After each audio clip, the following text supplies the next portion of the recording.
മുത്തേ, smoke smoke smoky baby.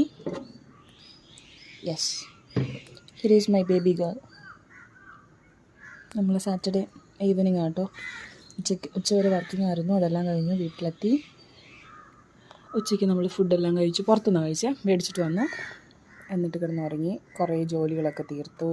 അലക്കലും വൃത്തിയാക്കലും റോസിയുടെ കാര്യവും ഒക്കെ കഴിഞ്ഞു. ഇവളെ ഇനി കുളിപ്പിക്കുന്ന നാളെ പകൽ കുളിപ്പിക്കണം. ഇനി നമ്മുടെ അടുത്ത അജണ്ട എന്ന് പറയുന്നത് ഇവളുടെ സാധനങ്ങൾ മേടിക്കുക എന്നുള്ളതാണ്. മക്കളെ ഇങ്ങോട്ട് നോക്കൂ. കാക്ക പറഞ്ഞു അതിന് നോക്കുക. ഇവളുടെ 2 മാസത്തേക്കുള്ള ഇവളുടെ സാധനങ്ങളൊക്കെ ഒന്ന് മേടിച്ച് വെക്കണം.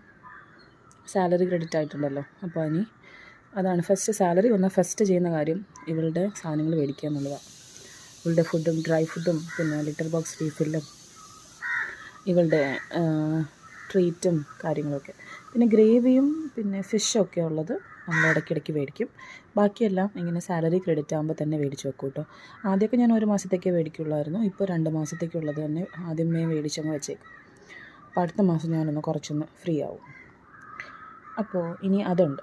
ആ കാര്യം കൂടെ ചെയ്ത് കഴിഞ്ഞാൽ നമ്മുടെ ഈ മാസത്തെ ഷോപ്പിംഗ് എല്ലാം കഴിയും. പിന്നെ എനിക്കും ചെറിയ ചെറിയ കാര്യങ്ങളൊക്കെ മേടിക്കാനുണ്ട്. അത് ഈ സാലറി ക്രെഡിറ്റായി ഫസ്റ്റ് ദിവസം തന്നെ മേടിച്ചങ്ങ് വെച്ചില്ലെങ്കിൽ പിന്നെ ഒന്നും നടക്കത്തില്ല. കാശ് എവിടെ പോകുന്നതെന്ന് എനിക്ക് തന്നെ അറിയാൻ പറ്റത്തില്ല. അതുകൊണ്ട് സാലറി ക്രെഡിറ്റ് ആവുന്ന ആദ്യത്തെയോ അല്ലെങ്കിൽ 2ാമത്തെയോ ദിവസം തന്നെ ഞാനെല്ലാം അത്യാവശ്യ സാധനങ്ങൾ ബേസിക് നീഡ്സ് എല്ലാം തന്നെ മേടിച്ച് വെക്കും. എന്നിട്ടാണ് പിന്നെ എൻജോയ് ചെയ്യാൻ പോകുന്നത്. അല്ലയോ മറ്റേ യെസ്. അപ്പം നമുക്ക് വൈകിട്ട് ഷോപ്പിങ്ങിന് പോകുമ്പോൾ വീഡിയോ എടുക്കാം. എന്നിട്ട് നമുക്ക് രാത്രി കാണാം. Bye bye. Take care everyone.